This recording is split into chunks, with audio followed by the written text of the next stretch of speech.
You are entering an alternate dimension. Welcome to Howie Roseman's office.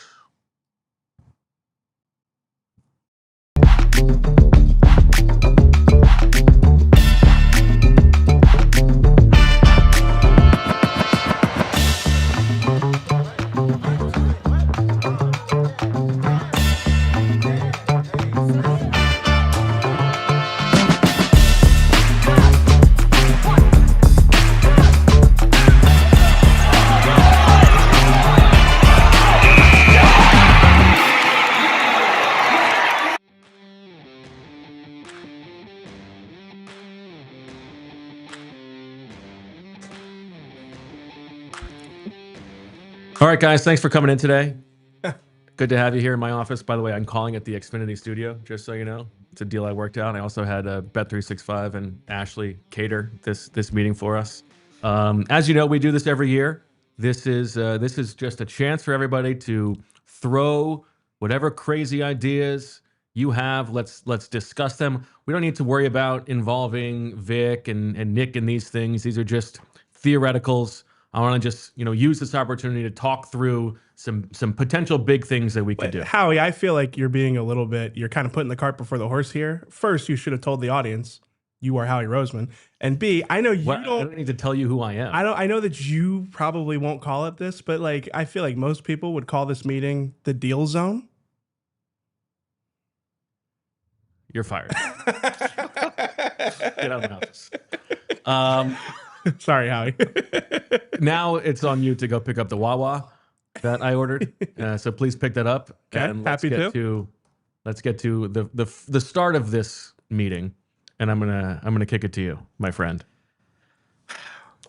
So obviously we're let's just listen. talk through. We got to talk about the quarterback. We're just throwing stuff out here.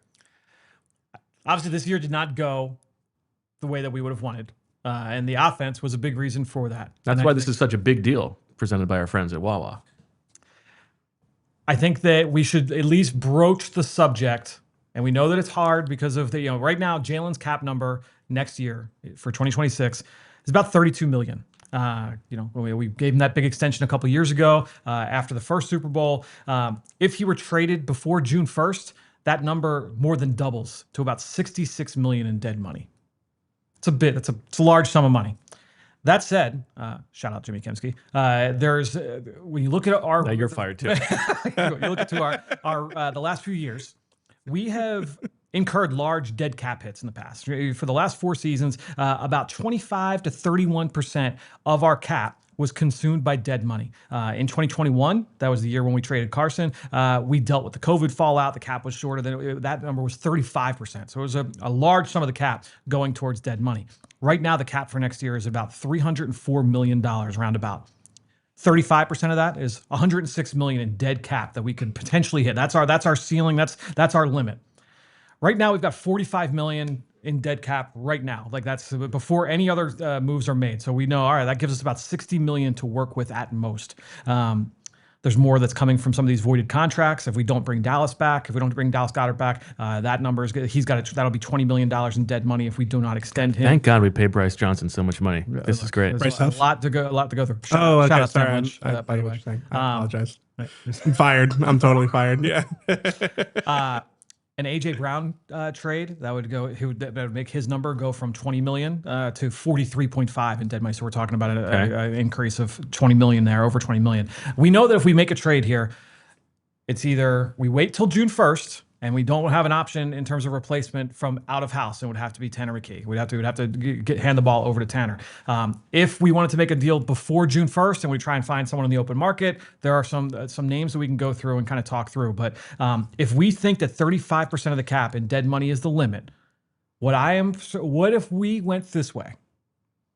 If you trade Jalen, which, by the way, it's not a big market right now for quarterbacks. You look around the league, there's not a lot of guys available. There's more seats than there are players. So I think we could get a really good return from a draft pick standpoint. What do you think? Jalen Hurts. Multiple firsts? Multiple firsts. I think we talk with Cleveland. We talk with a couple of these teams. I think we were talking multiple firsts. I think then maybe that gives us to a point where we can keep AJ Brown. The difference in right now, as I mentioned, if we trade AJ, his dead money goes up to 40. The dead money for Jalen, like there's only like a $13 million difference in how much what the increase would look like there. So if we're keeping AJ Post June 1st. Post June 1. yeah, if we're keeping AJ, if we can come to terms with Dallas and extend Dallas and avoid having to pay him that extra $20 million, I think we can get to the point where all right, we can start to build this around. And 2026 will be a little bit tight with the cap. But then what that does is that gives us a ton of freedom for 2027, 2028, 2029, $188 million in cap space in that 3-year span. It also gives us a huge cash influx, $154.5 million in those 3 years. So we can redeploy that money elsewhere on the roster. If we think that we live in a world where, hey, like Jalen is, in that I was listening to the PHLY Eagles show last week, and EJ Smith made a really good point that all these quarterbacks were kind of seeing that he doesn't need to be that elite guy. If we think that Jalen is outside of that elite group at the very top, and if we can get similar-ish kind of play from a number that is not that number that we're talking about with Jalen, I think it's at least something that we could talk about. Well, listen, I love Jalen. I have no urgency to move on from Jalen. We won a Super Bowl with Jalen, but when you bring up the Carson Wentz thing, it is important for everybody in this room to remember, in case you forgot, the reason we won the Super Bowl is in large part because of that Carson Wentz trade. We took on the dead cap money. We got the draft picks that allowed us to then draft Jalen Carter, even though he had a good season. Like all of those things, that's how we got A.J. Brown. We got that pick equity. We don't have A.J. Brown and Jalen Carter if not for the Carson Wentz trade. So if you guys think that we can get enough for Jalen Hurts to make it worthwhile to extend our window of Super Bowl contention beyond, it's something that we can at least think about. Now, I want to push back on a couple of things here. First and foremost, you mentioned Cleveland as a potential destination. I need to remind you guys, Jalen Hurts has a no trade clause. Are we confident that Jalen Hurts is waiving his no trade clause to go to Cleveland? And then if we're not confident, Fair point. I can throw a team out that I think Jalen Hurts may waive his no trade clause for. Okay, let's hear what you got. And I'm not saying that I'm fully in on this for the record. I got some other questions, but I think you're probably talking about the Pittsburgh Steelers. Jalen Hurts and Mike Tomlin have a good relationship. Is that something you feel good about? I got some bad news for you. Oh no, what? Mike Tomlin's not the head coach in Pittsburgh anymore. I'm off to a really bad start. I'm so fired. You've been working so hard on these deals that you picked your head up to see what's going on in the NFL. Sorry. All right. Still, let's say the Steelers. Well, a team that could be in the playoffs. There are. If I'm going to even consider that was a bad idea. If I'm going to even consider this, there are two ways to go here, right? One is, as you say, maybe do a post June 1st. We hand the keys over to Tanner. I think we all love Tanner in this room. It could be interesting to see what he does for a year. The other is there any way that we can use Jalen to get someone who we know this is my next question. Is better? And so, I know that Joe Burrow is not super happy in Cincinnati. Is there any path to a Jared Goff, Matthew Stafford, we're giving picks to send Jalen to Cincinnati for Joe Burrow? This is the only scenario that I could even get slightly on board with. I know we have fans of Tanner McKee in this building, but I don't want to risk losing this championship opportunity, this championship window with the uncertainty at quarterback. I pulled the Jared Goff, Matthew Stafford trade compensation because is this a template for a Joe Burrow deal? The Rams sent Jared Goff 2 future firsts and a same-year third for Stafford. So if you're going Jalen and 2 firsts and maybe a day 2 pick in this year's draft, is that too rich? How do you feel about that? And that's before we even talk about if the finances even work for this. Yeah, well, that's what I pay Bryce for. Right. He'll figure that out. Yeah. I don't know. I would be interested.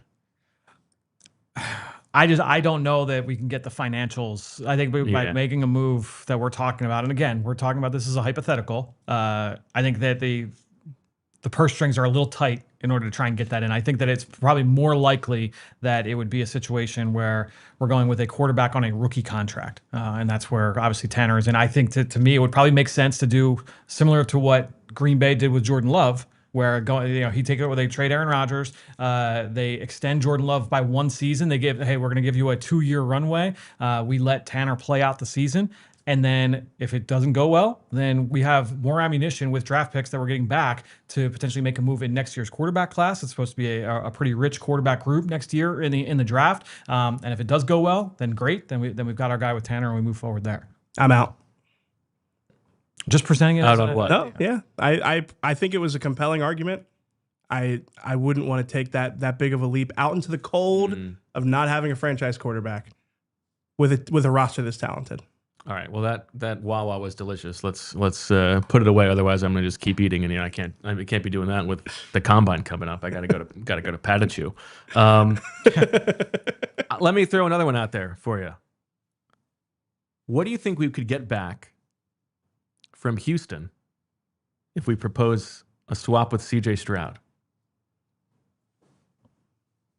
You think we could get they have an extra second? We get 38 overall and a conditional future second that could turn into a first. They've got this great defense. I think everybody saw CJ Stroud let them down on the big stage. Is that a thing that we think they could use a proven winner like Jalen, and we can rehab CJ Stroud and get some pick equity to make it worth our while? If you're taking that much dead cap money, is a second enough in that trade? I'm just throwing it out there to the group. I'm not sure that trade appeals to me. I agree that CJ Stroud maybe gives you at least a pathway toward feeling good about your quarterback situation. But I honestly do think he's probably closer. Nah, I guess I wouldn't go so far as saying he's probably closer to Tanner McKee than Jalen in terms of like confidence rating in a big game. I mean, actually at this point, yeah, you probably would, the way that he played in the playoffs. So I'm out on that one too. The other team that we would have to make this trade with would need a little over $11 million in cap room to take on Jalen. It looks like, but I have to do a little bit of a deeper dive into Houston's numbers to see if they can handle it. It looks like they are currly not able to take that on. Okay. So that would require some finagling on their end. We'll get Bryce to help them too. Yeah, it would require some finagling on their end. But I would imagine we're probably on the positive end of draft compensation. Yeah. Would you be interested in that? As my closest consigliere? Yeah, you could the only guy who wasn't fired. I'm sitting next to him. We could talk about that. Yeah, I'd be interested in that. Okay. What are you against here? The same thing I said. Honestly, I would sooner do that deal with Houston and probably run with Tanner instead. Interesting. I think I might go that far, especially because of the salary cap stuff. Right. I think I'd rather have the year with Tanner than trade for CJ Stroud and hope that you can take on that reclamation project. Can I run down some more options? Yeah. Quarterback wise for you. Yeah. As I just, I look around, we got these depth charts up there and just kind of interesting. What do you think we could get if we go to Carolina? We do Bryce Young, number 19 overall, and a 2027 conditional first. They've got to decide on his fifth-year option.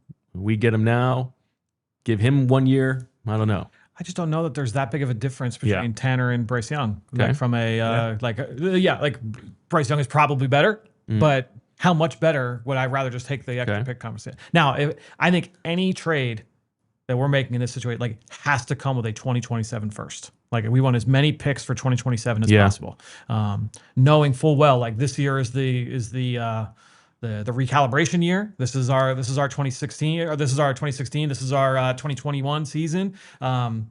We want full steam ahead. Wheels. So here's my question: as we just look at our roster, does it make sense to do something like this where we are really decreasing our Super Bowl odds this season to load up for 2027 if we are in concert bringing back AJ Brown, bringing back Dallas Goedert?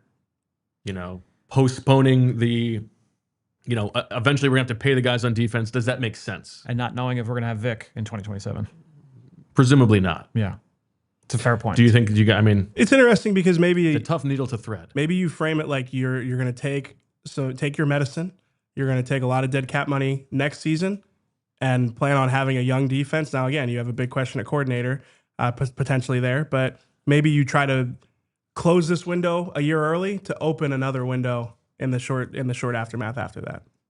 Now, do you think our old buddy Shane Steichen would be interested in Jalen?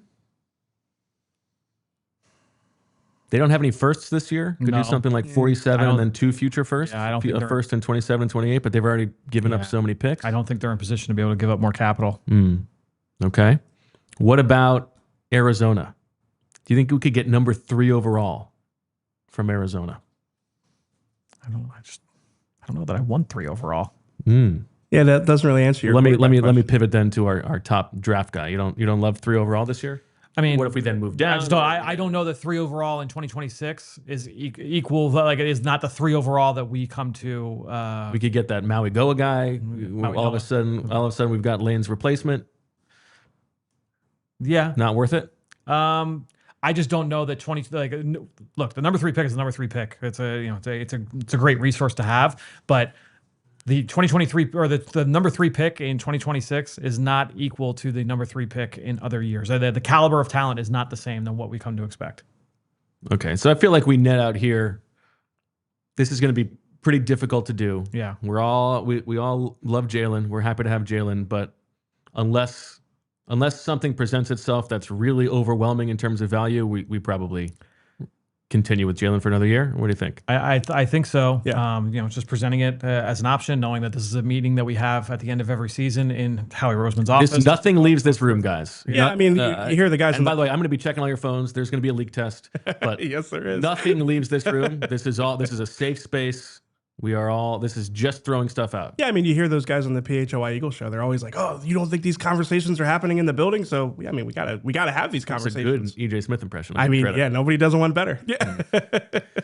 Well, then let me ask you guys this before we break for a bio break.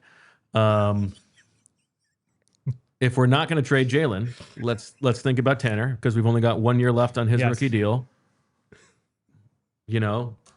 There are some teams who could be interested. I feel like maybe the Jets, maybe the Dolphins. Do you think we could get 2/3? How about a third this year and then a third next year that could escalate to a second or a first, depending on his performance? I honestly think that there'll be a pretty good market for Tanner this year, just because, again, I think that there's not a lot of bodies for the amount of jobs that are theoretically open. I think that there are a handful of teams that will be looking to improve their situation at quarterback. I know that what we saw at the end of the regular season wasn't great, but he was surrounded by backups in that situation. If you're dropping him into a scenario, an ecosystem where he is surrounded by starting quality talent, I think we can expect to see more from him. We were all in the building here when we traded AJ Feely for a second-round pick. Maybe there's something that we could get, especially years from now. It doesn't need to be a second-round pick this year. It can be a 2 in 2027. And a conditional one at that. I mean, if you can get conditions on that, I mean, with how much belief we have in the building about what Tanner could look like as a starter, yeah, I'd sign me up for a conditional future pick. Yeah, I mean, listen, I think we all know, as we've talked about, we need picks, right? We need an infusion of talent on offense to turn this roster over. So whatever rocks we can pick up to potentially get something for, if you guys think we can get good enough value for Tanner, I think I have to consider it. Yeah, I mean, there are big questions about this quarterback class that it's tough to feel good about. If you are the Jets, the Browns, the Rams, you go down the list of a lot of these teams that are potentially looking to add a young quarterback, I think that we can exert value from one of these teams.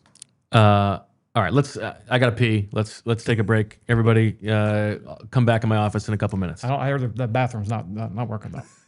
I'm gonna have to get Troy on that. Hey, you out there. I want you to know that I see you, and I understand you, and I know that you want to eat better, but you have zero time and zero energy to make it happen. Well, good news. That's why Factor doesn't ask you to meal prep or follow recipes. It just removes the entire problem. 2 minutes, real food, capiche, you're done. We're talking 100 rotating meals every week, high protein, calorie smart, Mediterranean, GLP-1 support, ready to eat salads. Whatever you want, Factor can make happen for you, and they can pretty much do all the work for you. So head to factormeals.com/PHLY50 off and use code PHLY50 off to get 50% off your first Factor box plus free breakfast for a year. Offer only valid for new Factor customers with code, and qualifying auto-renewing subscription purchases make healthier eating easy with Factor. Well, Valentine's Day coming up. What are you gonna get your sweetie? I think what you're gonna do is you're gonna go to Bucci, because that is the only place where you can go that you know you're gonna get high quality product and they're gonna be super helpful to you. because you know the feeling of walking into a jewelry store where you're trying to pick out something and all of a sudden you're in over your head. You don't know what the right thing to get is. Well, Joe and Michelle at Bucci's Jewelry and Design, they are game changers. From the moment you walk in, they treat you like family. No pressure, no pushy sales, just people who actually listen. And given the cost of gold at the moment, it's also a good chance to maybe bring in some old jewelry sitting around. Bucci's can help you sell it for cash, refurbish old pieces, or turn it into something brand new. 30 plus years in the game, Philly's #1 jeweler. Visit Bucci's Jewelry and Design at BucciJewelers.com. And please tell them we sent you from PHLY. All right, guys, you've given me a lot to think about on the quarterback front. I'll ruminate over that. A couple other things I wanted to get to just at the position, because I'm looking at guys who could be available, and you know I love a deal. Should we have any interest in the guy who we went after a couple of years ago, Deshaun Watson, as a backup quarterback? Well, Howie, you did say on the record a few combines ago that anyone with violence against women was off the board. So I don't remember saying that. That you can't hold me to that. I mean, I think they will. Never charged. I think that especially with where we imagine this coaching staff is going to be going from a philosophical standpoint, under center play, that was what they tried to do with him in Cleveland with Stefanski, and it just did not work. It did not mesh. So I don't think it would be a good fit on the field either. Well, I'm glad you brought up the coaching staff, because there's two other names I want to throw by you. Okay. I mean, I think Malik Willis is probably going to get a good amount of money, but does he factor into our thinking here at all? I think if we dealt Tanner, the thing is that I think Malik Willis is going to get paid for with the position to be able to compete for a starting job. So I mean, this is if we get a windfall for Jalen, and then is there enough cap room for us to sign Malik Willis? Probably not. It would be tight. Okay. Yeah. Unless he gets like that James Bradbury special where it's like $1 million in the first year and then it's all backloaded. Right. And then the other one, Sean Mannion's buddy, Kirk Cousins. Yeah, I don't think so. Be a funny quarterback room. Right. Kirk Cousins and Jalen Hurts. All right, let me open it back up to the floor. You look like you've got something to say over there. You're itching to not get fired again. Yeah, I mean, well, listen, maybe I will get fired after this segment. We'll see. I think it's time to have the A.J. Brown discussion. Okay. I mean, we need to figure out what the market is. Obviously, A.J. was very frustrated last season. I am not confident that there is a way back, especially with the conversation we just had. So if we're trying to avoid getting the version of AJ we got last year, I think we need to discuss what the price would be for a trade here. So I have my best case, let's start it this way, because I know you like to call around the league. You always want to make sure people, we want to make sure that you're the first to know if a player is available. Can we talk about Justin Jefferson? Oh, interesting.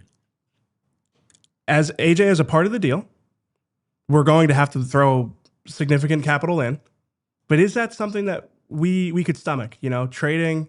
So that way we still have our two tentpole receivers. Right, we're taking on an extra 20-something in dead money, right? Yeah, we're taking on an extra $20 and that's million post June 1 by trading AJ. Okay.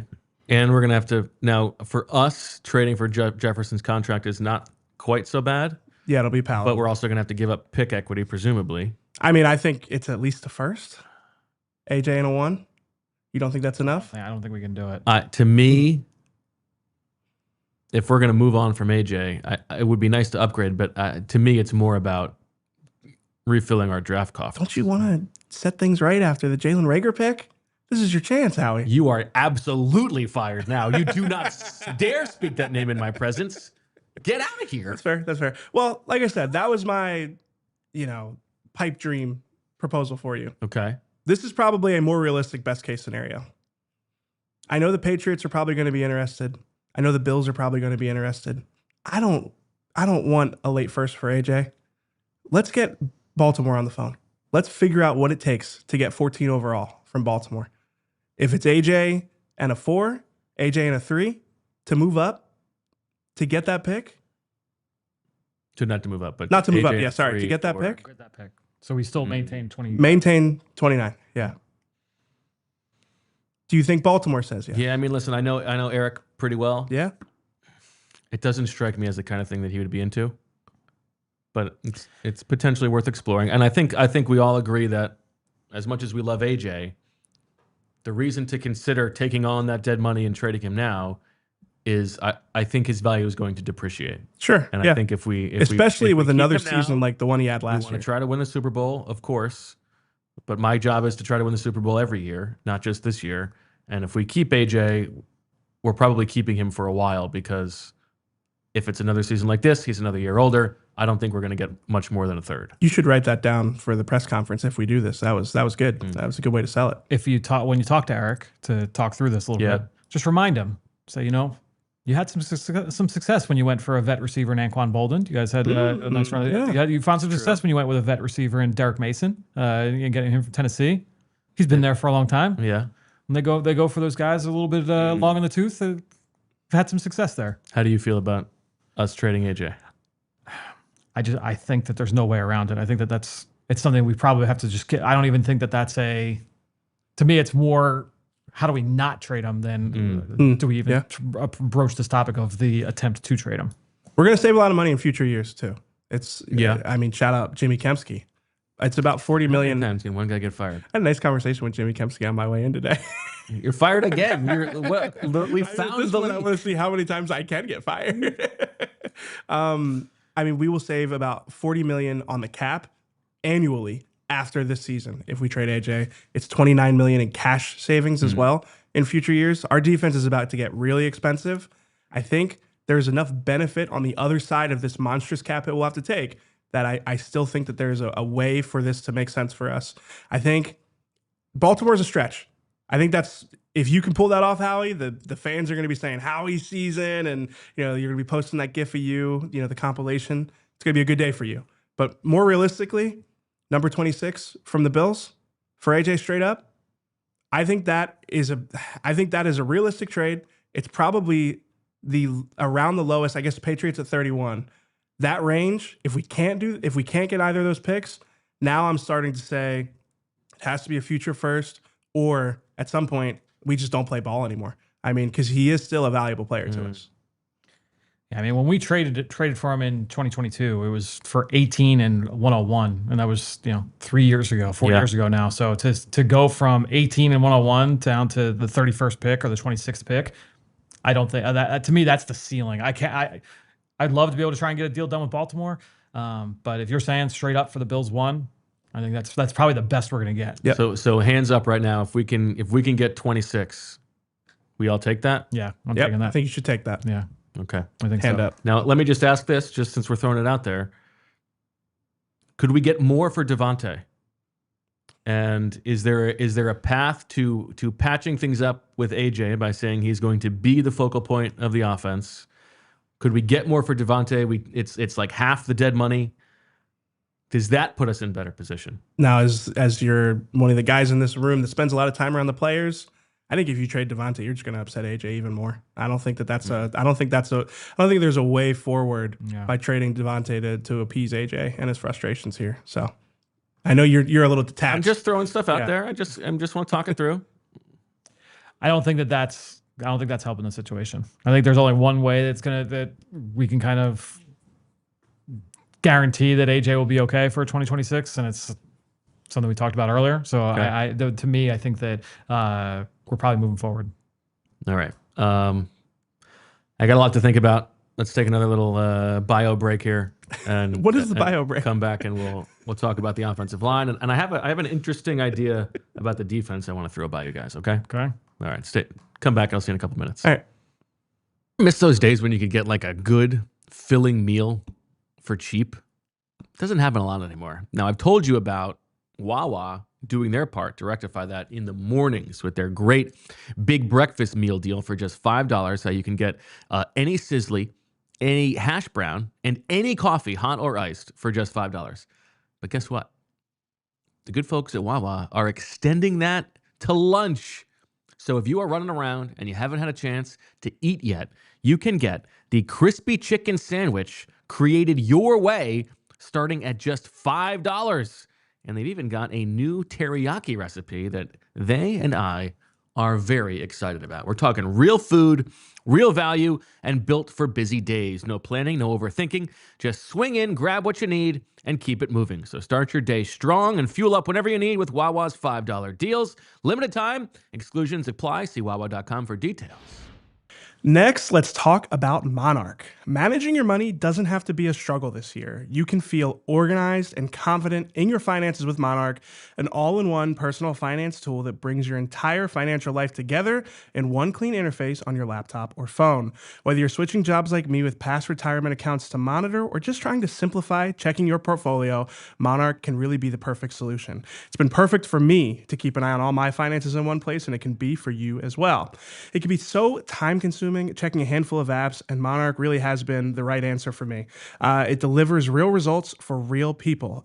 Monarch has helped users save over $200 per month on average after joining. Set yourself up for financial success this year. Monarch is the all-in-one personal finance tool designed to make your life easier.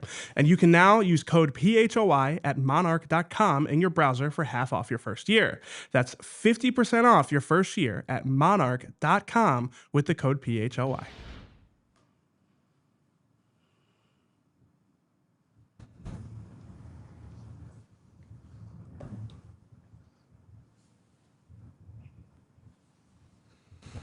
All right, guys. Thanks for coming back. I appreciate all your work. Obviously, there's one that I got to get off my head, and I want to just throw it by you guys because we've all been thinking about, how this we got to turn this roster from defense to offense, and we've got all these superstars on defense. How are we going to pay them all? And I keep thinking about defensive tackle, and we've got JD who took this leap for us this year. Could we consider trading him? It would actually save us cap money now. Could we get a one for him after the year he had? Morrow's coming up, final year of his rookie deal. I don't think we're going to be able to sign him given everything we have. But I do just think about, listen, Jalen Carter is one of my best draft picks ever. I'm so happy I was able to move up and get him. And the ramifications of the Carson Wentz trade, led to that and helped bring us a Super Bowl. But is there a case for us to be made that Jalen Carter is never going to have more value than he does right now? He's 25 years old. We've loaded so many snaps on him the past 2 years. Yeah. Is there a chance that he's not going to ascend, but maybe sort of flatten out? And instead of paying him $40+ million next year, could we get 2 firsts for Jalen Carter right now, then pay Jordan Davis and Moro Ojimo and add another defensive tackle in the draft? Like, is that a sustaining thing for the roster that we should consider? Yeah. I want players who are difference makers like Jalen Carter. That's the whole purpose of this thing. But is there any case here? What do you guys think? I think there's a case. I think it's important to qualify it with, we have seen what Jalen Carter can do in playoff games. We've seen the way that he can take over games. But I think if you look at his production, you could make an argument, or you could make a projection here that he isn't necessarily on a trajectory to be the Aaron Donald game record that we expected. His sack production has gone down each year, since his rookie season. So, sack production isn't everything, as we know. Pressures aren't everything either. But I do think that if it gives you the possibility of maybe keeping other players around Jalen Carter, there's a case. There's at least a case. I'm not saying you're crazy. I'm not firing you like you fired me several times during the show. Quinn Williams got a 2 and a 1, and he's 3 years older. I think 2 firsts is realistic. I do. And I tell you what, I know in my heart that there's one guy who I can call and be interested in Jalen Carter, and that's Andy Reid. And they've got number 9 overall. Can I get number 9 overall and a future first for Jalen Carter? They get to pair him with Chris Jones. They'll take on everything that comes with him. I don't know. That makes me a little bit tingly. Yeah, it's a risky trade, though. Let me ask you this question. If we were to, because the window is now open this offseason for us to be able to get an extension done with Jalen. Mm-hmm. Where do we think we are in terms of what that number will look like? Based off coming off the year that now we know we're dealing with Drew Rosenhaus, so we know that we're not going to get super team friendly here. Chris Jones is at 31.8 APY. That's the top of the market by a pretty wide margin. The next highest is honestly Milton. And Milton was at 26 million. Then he signed that $100 million deal for the Patriots last offseason when he left here. So that's a $5 million gap between number one and number two. Do we think that when we pay Jalen that he is going to be north of Chris Jones? Do we think that he is going to be closer to Milton Williams? Is it going to be less than that based off Caps rising? Drew told me 35 is where we start the conversation. Yeah, I think he resets the defensive tackle market. And I think honestly, from our standpoint, from your standpoint here, I think that him resetting the defensive tackle market but not the non-quarterback market is a win for us this offseason. I mean, it'll be close to the non-quarterback market. What's Micah at? Micah's at 46.5. Right. Yeah, that's what I'm saying. Miles is at 40, but you have three guys. You have Myles Garrett, Micah Parsons, Aiden Hutchinson are all north of 40. And then that's it. That's the group. You have Jamar Chase just north of 40. Yeah. Everybody else is in that. If Jalen Carter had double-digit sacks, maybe not quite at the top of the edge market. That's a big number, double-digit sacks. I mean, he's 24 years old? Yeah. But you know what I mean? The double-digit sacks was not anywhere near where he was at. But if he had a season in line with the production we thought he was going to have, I do think he would have been maybe not resetting that market, but close to the top of that market. If I had three wheels, I'd be a tricycle. I mean, but this is more realistic than that. The conversations we had about Jalen Carter before this season, we talked about him being at the top of the non-quarterback market. I don't know. Do you think would you do it for 2 firsts? I'm kind of interested. I think does that open up knowing that the other contracts we've got coming down? Does that open up enough for us to try and extend Jalen Phillips? You keep Jalen Phillips, potentially. You got Ojimo, Jordan Davis. It's another good defensive line group this year. I'll promise you a defensive tackle in the first 3 rounds. Right. It's a good class this year at that position. I'm listening. I don't think I'm all the way there, but I'm listening. Now, would you flip side consider trading JD for a first? I just don't know that you'd get that value. I'd be surprised if you found someone that was willing to do that. Maybe Chicago. Chicago at 30. I think Chicago at 30, looking for defensive tackles. Yeah, you got to pay him. You got to pay him. Yeah. Okay. It's not crazy. It feels like our best chance to get a windfall outside of the quarterback. I don't know. You guys think it over. Okay. Anything else that you want to? I got one. And I see a super chat from Go Birds XTL. What the hell is that? How do you forget? What do you mean? How do I forget? We have to do the super chats at some point. How are we going to handle I don't even know what it is you're talking about. Well, I'm already fired. I had to get into a YouTube career because I got fired.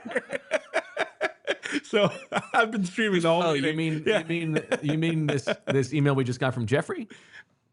Yeah. Oh, this email that we got from Jeffrey says he wants me to answer why I chose Eli Ricks over Josh Jobe. We've already talked about this, Howie. I mean, Jeffrey, I can't go over this again. I needed a pipeline to the White House.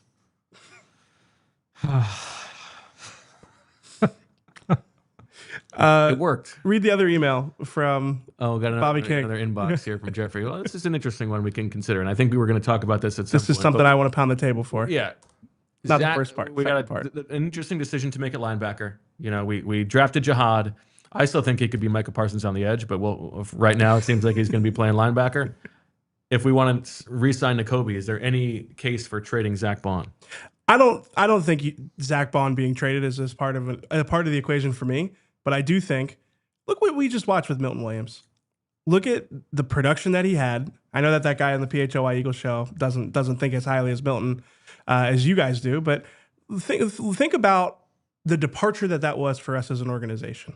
Homegrown player, talented, productive player, and we couldn't even make him an offer when he went into free agency. I have regrets about that. I think that is a organizational philosophy that works. Nakobe Dean is a homegrown player. We saw what he did for this defense when he came back. I know that we have Jihad Campbell waiting in the wings. I understand that the succession plan is already in place. I wouldn't feel good letting Nakobe leave. I just don't. I don't see how we can justify keeping him. I don't. I love Nakobe. I think it's a great story. I love the fact that he bounced back the way that he did. I think we made that bed when we drafted Jahad Campbell, who we wanted to trade up for numerous times. We were on the phone with multiple franchises, sometimes in the middle of the first round, to go up and make that move. We obviously Finally had one done. Yeah, But imagine how different the conversation we just had about Jalen Carter would be if Milton Williams was still in this building. Things move fast in the NFL. Maybe there isn't a clean outlook for how it's going to look next season, but I think we figure it out to keep a homegrown player that, again, is playing at a really high level.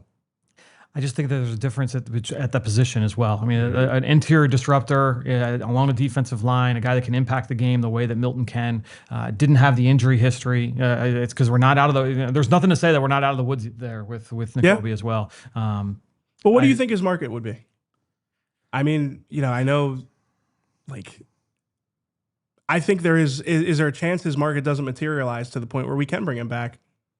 I mean, listen, I hope my kids grow up to be like Nakobe, one of my favorite guys I've ever drafted. I love the guy, but given where we are, it's going to be unless his market completely craters, and I'm happy to stay in contact with his agent. It feels like it's going to be difficult for me. I mean, Frankie Louvu signed Washington at $12 million. Drake Greenlaw signed, and Drake Greenlaw's not bad because he was coming off an injury in San Francisco. Injury history. Signed for 11-7. He's older though, right? Yeah. So that's probably Nick Bolton signed for 15 when he stayed with Kansas City. Aziz Al-Shaair signed for 11-3. 13. Ernest Jones signed for 11. We just saw what he did in the Super Bowl and what he did for that team, for that defense. Patrick Queen, not the same player, signed for 13-7 in Pittsburgh a couple of years ago. So I think that's the aisle we're shopping in. I just think that's too rich. Not when we have to pay Reed, and we have both DBs coming up, and we have in Quignon and Cooper. The rest of these guys, I think that's too big of a pill to swallow. And just to say it on ZB, we're taking on real dead money. Yeah, I don't think 13. And he's 30 years old. We're not going to get a ton for it. Yeah, and he's playing at such a high level. I don't think that one. And we're not gonna get enough to make it worthwhile. And you're not trading Jahad. That's an interesting idea. Trading Jahad? What do you think we could get for Jahad? I don't think you're getting a 1 back, which is why you're not going to do it. Yeah. No. Can you? Because I'm pounding the table for Nakobe here. Piqued my interest. Can you? I mean, you just said you think that Jahad can be the next Micah Parsons. Maybe his best position is not at linebacker, but maybe our best defense is Zach Bond and Nakobe as the off-ball linebackers, and Jahad Campbell accelerating his learning process at that position. I don't know. I mean, I said that, but I didn't see that this year, and he looked pretty small when he was on the edge. What do you think? I mean, an off-season in the strength program, you never know. I don't think there's quite enough juice there. And as far as trying to trade Jahad, I mean, he fell to us because of the worries about his injury and his durability. I don't think that we would. The vibes will not be good. The team that's answering the phone is going to have major questions about why we'd be willing to move off of him so quickly. Well, that's one where I can't make the call. I gotta just hope that someone asks me about him. Maybe you can get.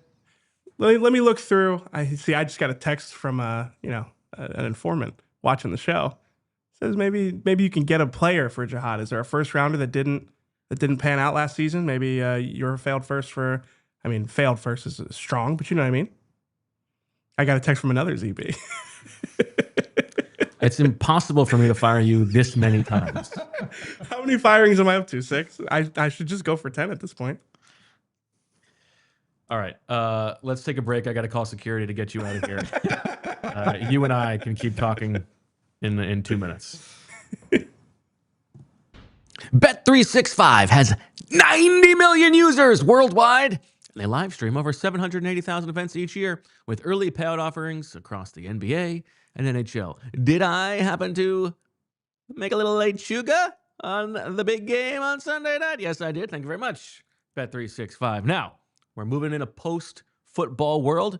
That means you can still bet on basketball, and hockey, and soon enough, baseball as well. And the only place to go is Bet365 because there's breaking news from Bet365. New customers now get $200 in bonus bets when you bet $5, win or lose. Sign up, use the code PHLY365, deposit $10, and place a bet for $5 to get $200 in bonus bets if your bet wins or loses. Bonus bets can be used on the spread, totals, player props, futures, and more. Whatever the moment, it's never ordinary. At Bet365, must be 21 or older and physically located in Pennsylvania. If you or someone you know has a gambling problem and wants help, call 1-800-GAMBLER. A fun fact about me, actually, is that my first loan out of college was with TrueMark Financial, and I want to tell you guys about their home equity line of credit that lets you tap into your home's equity to handle renovations, upgrades, or whatever's next on your list. A TrueMark Financial HELOC Select gives you the flexibility to borrow when you need it on your timeline. You start with a revolving line of credit, use only what you need, and when you're ready, you can lock in all or part of your balance at a fixed rate for predictable payments. You only pay interest on what you use, and as you pay it back, that credit becomes available again, no reapplying, no extra steps. With competitive rates compared to most unsecured loans and flexible repayment options, this could be a smart move for your home and your wallet. Learn more about TrueMark Financial's home equity line of credit at TrueMark.com or stop by one of their 24 branch locations to get started. TrueMark Financial is federally insured by the NCUA and is an equal opportunity lender, NMLS 404938.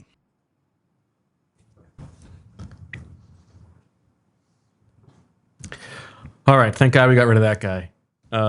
Let's keep talking. Let's keep throwing ideas. Hey, we got to make a decision on Nolan's fifth-year option. What do you think we can get for him? I think everybody's always looking for pass rushers. I just think that he is such a tempo setter for us. I'm not itching to get rid of him. Yeah, I'm not itching. What are you still doing here? I was just on the job line, and it was bleak out there. Late in the hiring cycle. So I've got a couple more ideas. Oh my God, this better be good. Hear me out.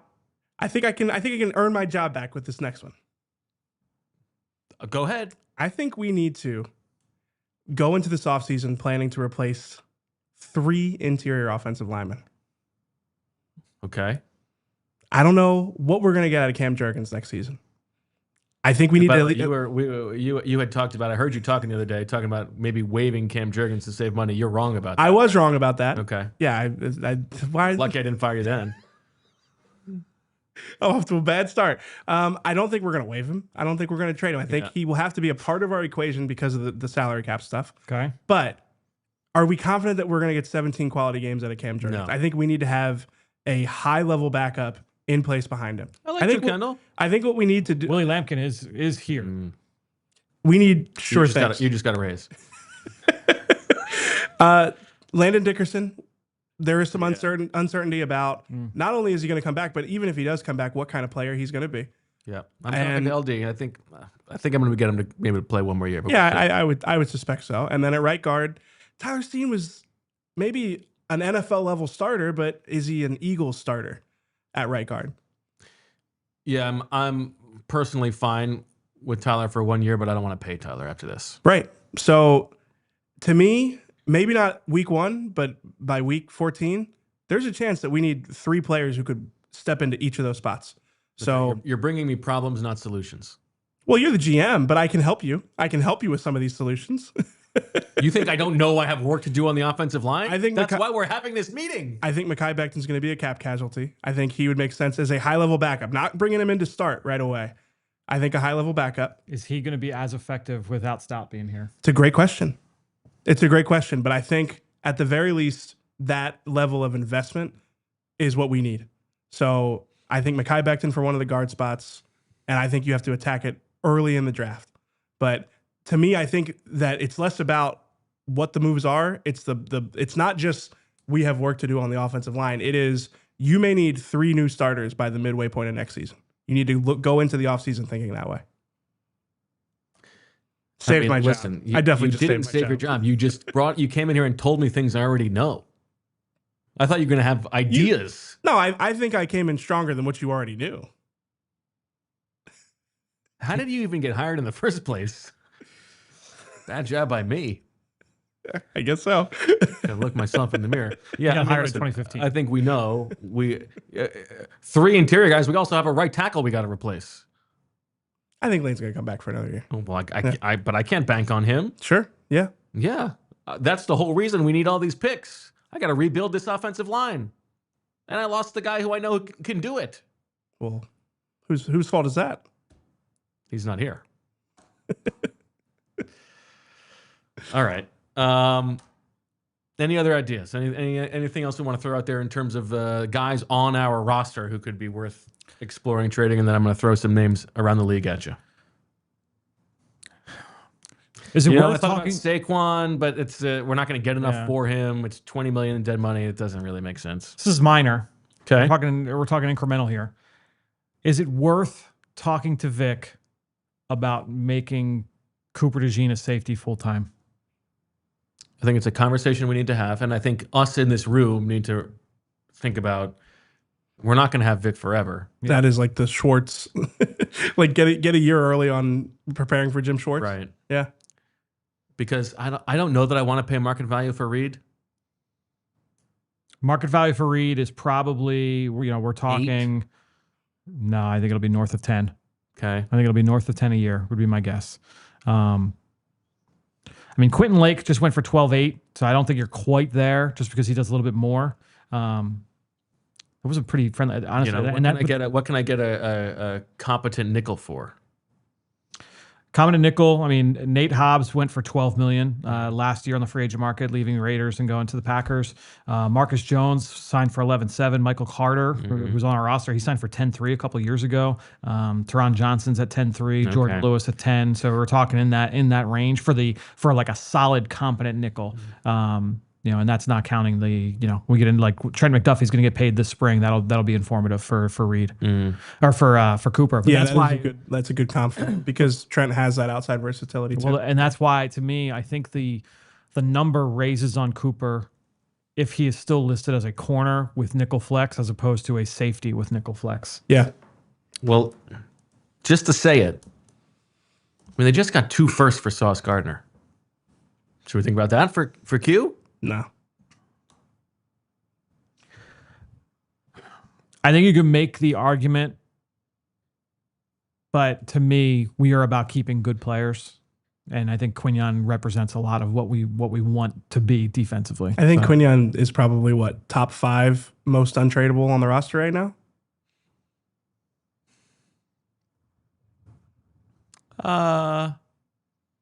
Maybe. It depends. Everybody's got a price. Yeah, but I feel like his is astronomical. Like as Sauce Gardner going for 2 2s, or 2 1s, I wouldn't trade Quignon for 2 1s. It depends on the one. Especially after the contract. He got 2 1s after getting the richest cornerback contract in the league.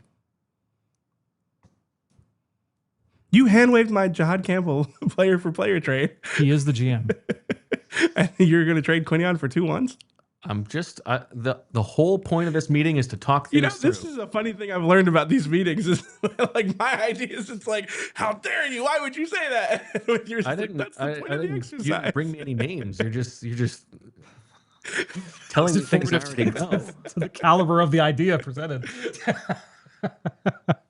All right, let's toss out a couple names from around the league. Tell me what you guys think about our relative interest level here. One that everybody's always linking us to, and I know we're the Eagles. They're always going to link us to him. Max Crosby, to me, not exactly what we need, and I don't think worth the price. I would agree with that. I think if Vic had moved on and Jim Schwartz was our defensive coordinator, I think I'd be a little bit more in on that. But in this system, maybe not as much. Okay.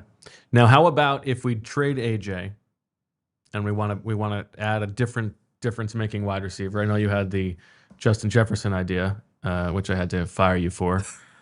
Jalen Waddle, does he move the needle for you? Yes. Yeah, I would be in on trying to trade for Jalen Waddle. What do you think? I like a Jalen Waddle. What is it going to net out for us? Yeah, a 2 for Jalen Waddle, and we get a 1 for AJ. Is that? Are we coming out ahead there? I mean, he's still young. He's been dinged up here and there. I think he would complement Devontae very well. We know that we've seen them work together in the past. He's got a history with our quarterback.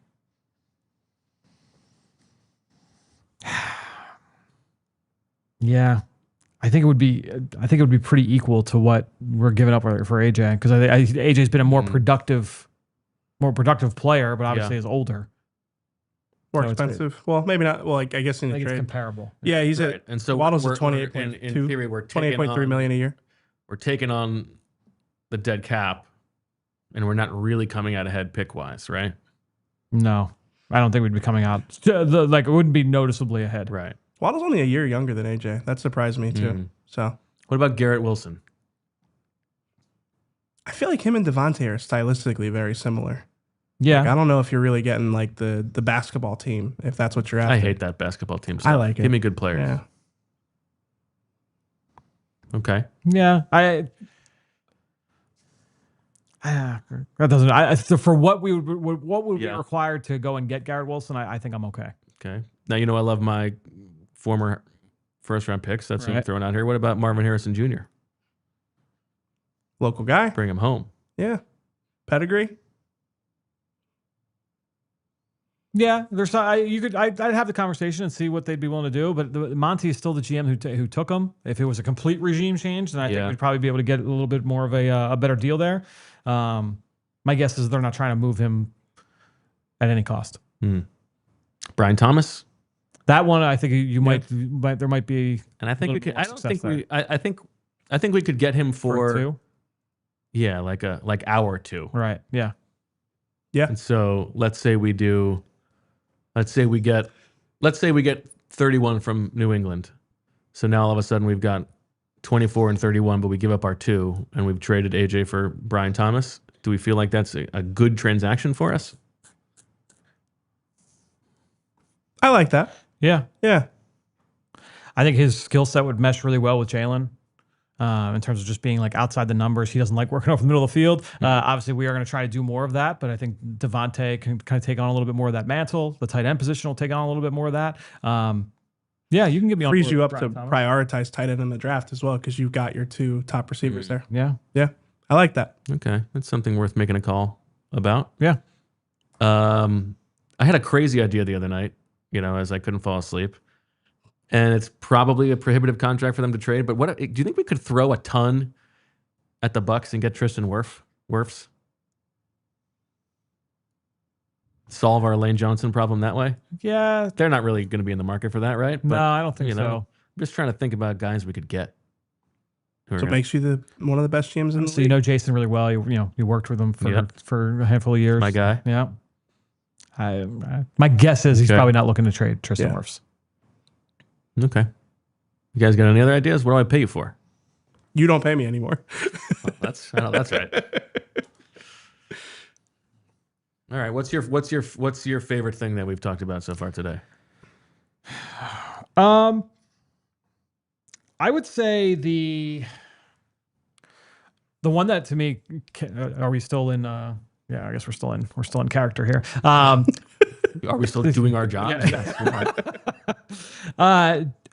Jalen Carter, I think, is an interesting one. To me, it's an interesting conversation to have. Knowing that there are a lot of young defensive players on our roster that we're not going to be able to keep everybody. Is it worthwhile knowing that the young guys that we have behind him and that we can go and get somebody else and continue to develop at that position? I think that's an interesting conversation. I think AJ, I think that's a foregone conclusion. I think moving the quarterback is probably a non-starter. To me, the Jalen Carter conversation is an interesting one. The thing that makes me really interested in thinking it through even more is that I am worried, because I love to rotate my defensive linemen. And Vic and I have disagreed about this a little bit. And he likes to just put everything on those guys. And Jalen Carter's, he had those shoulder injuries this year. Is that the beginning of his body breaking down to some degree, given the huge workload he's had for the past 2 years? Is it possible that this is truly the apex of his value? Should we cash in now? Is he never going to reach that superstar level that I was convinced he was going to a year ago? No, I think it's an interesting one. I'll probably go with what I think is probably the most realistic one, which is AJ for a late first, and Brian Thomas Jr. coming the other way. I think that is the beginning of an overhaul for the offense that is needed. So I'll go with the one that I know you said it was a foregone conclusion. It's not the most like bold of moves, but I do think it might be a necessary move that gets the offense on the right track. I like the Brian Thomas edition. I think that's one to definitely explore. If we had this meeting a month ago, yeah, would anybody have tossed around the idea yes, of trading the head coach? yes. Let's find out in Howie time. Who do you think we would have got? If we knew then what we know now, which is that we were going to have trouble hiring an offensive coordinator, we were going to lose Stout, would we have thought about it? I think so. I think it's worth having the conversation. I mean, you're getting at least a 2, probably multiple 2s. Yeah, Sean Payton got a first and a future second. That's probably what you're. I mean, maybe not quite what you're expecting. John Gruden was what, 2 1s? Those are the 2 trades, right? Who do you think would have been interested? Belichick got traded too, but that was a while ago. Yes. Obviously, yeah. Who do you think would have been interested? Titans. Yeah, that would be. I know he knows. He knows Borgonzi, groomsman in his wedding. I remember. Yes. Arizona, Raiders. Yeah. You think Tom Brady's a fan of Nick? I don't know. Yeah, I could see that going either way. Actually, yeah, could see him being a Raiders coach. All right. Well, I think this was a productive meeting. Not for me. Yeah, it's good for the organization. Again, you cut me off. You didn't let me finish. You're fired again. I think we talked through some things. I think some good things for the close circle here to think about. Should I leave? I mean, like, yes. Thanks for your contributions, whatever they were. If you want, I can try to pull an Andy and get you a soft landing somewhere else. That would be nice. Yeah, I'd appreciate that. I'll make a call and call up one of my bros, get you a spot somewhere, but it ain't gonna be here. You ain't got to go home, but you got to get the heck up out of here. All right, thanks to everybody for being part of this meeting. We'll be back at 2:00 tomorrow. I put the meeting on your guys' calendar. We're gonna talk about everybody who is on the market for us this offseason, free agents, potential trade opportunities, and try to put them in order of how likely we think they are to come back. But for now, thanks for making it happen. See you guys tomorrow. And as always, we love you and you're fired. We all silly like the mayor.